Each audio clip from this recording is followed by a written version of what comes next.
Hey, it's Danny from ProjectManiverse.com, and in this video I'm going to explain what a terms of reference is. So let's get started. So what is a terms of reference? Basically, it is a one-page document in general that is used to describe what a project meeting is all about. That's essentially what your terms of reference is.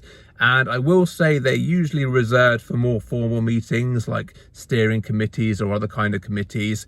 But that being said, there's no reason why you can't use it for some of your less formal meetings like your project working group, for example. Now, they're very useful documents for several reasons. Number one, when you're writing the terms of reference, it does make you think carefully about who needs to be involved in the meeting. And when it actually comes to inviting those people to the meeting, it makes it much easier to get their buy-in because they can see exactly what the meeting is there for, who's in it, what's it about, and how are they involved, or what's their role in the meeting. So it is actually good for getting people to come to these regular meetings, because sometimes that can be tricky. It's also useful for just keeping the meetings effective and focused, because you know exactly why you're there, you know what your outcomes need to be, so that helps as well. And it also makes you look professional too. So if you're a new project manager, if you use the terms of reference for your meetings, you'll look a bit more professional, so that's good. So let me now go on to the actual document itself and how it's usually broken up. So I like to put it into 4 sections. So it's one page PowerPoint, and I have 4 sections like horizontal, and then within each section you've got little boxes. So at the top section, that's just your key information. So the key information is things like who is the chair of the meeting, and the chair is the person who has the authority, the responsibility, and has the most interest in the thing the committee or the meeting is about. And that's usually, in the project world, someone like the project sponsor, or it could be a senior business lead, or it could be the head of function of the business area that is receiving the change that your project is delivering, someone like that. So they need to be on there.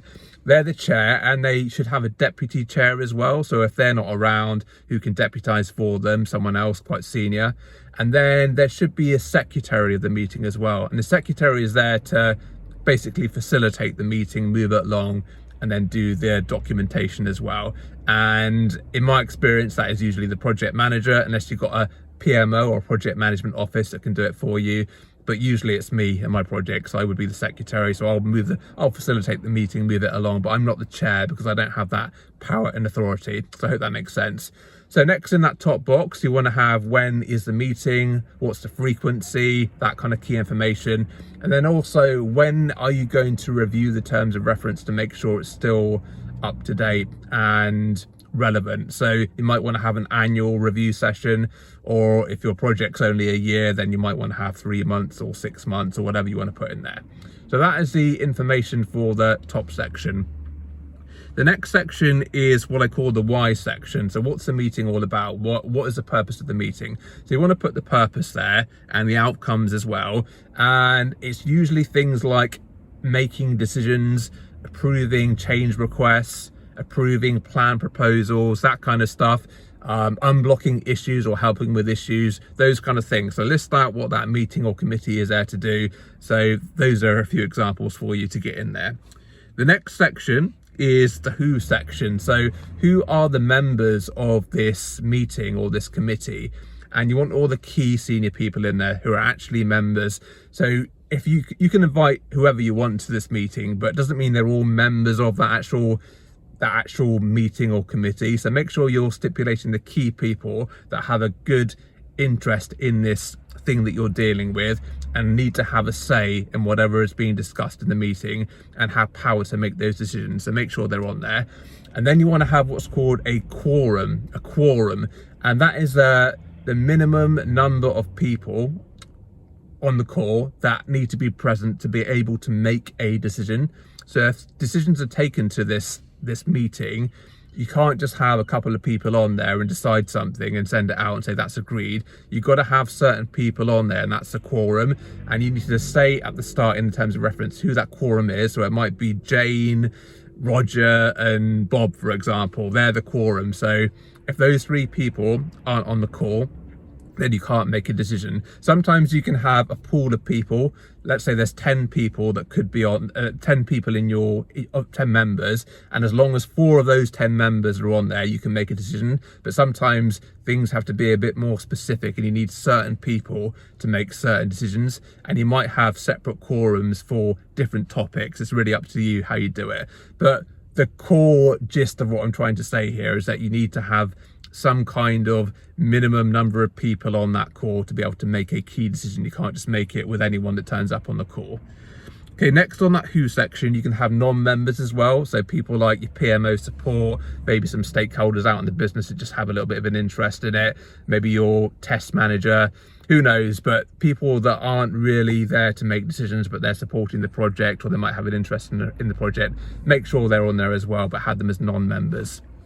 Okay, the last section is what I call the what section, and that's where you want to put things like your inputs, your meeting inputs, and your meeting outputs as well. So meeting inputs would be potentially a pack, some kind of slides. It might be the decision proposals, or if an option has to be picked out of a set of options, a paper for that.